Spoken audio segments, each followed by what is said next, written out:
Using 3-wire cable for a half switching outlet on an arc fault circuit interrupter or AFCI breaker can be done safely if you follow specific guidelines.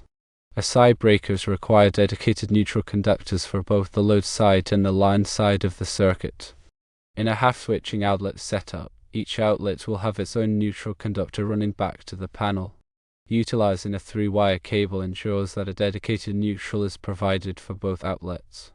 It's crucial to avoid neutral sharing in AFCI circuits. In a half-switching outlet, each outlet will have its own separate switch leg connected to the hot terminal. The neutral conductors from both outlets should remain separate and not share any connections.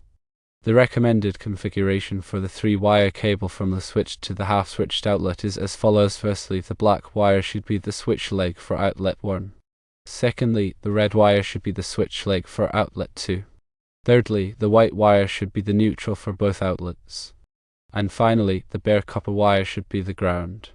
When you're installing the wiring, make sure all connections are tight and secure. Use wire nuts specifically designed for AFCI circuits.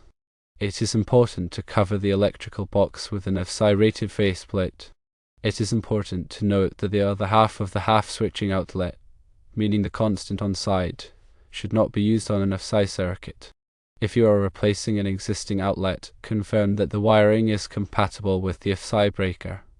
If you are not comfortable working with electrical circuits, it is recommended to consult a qualified electrician.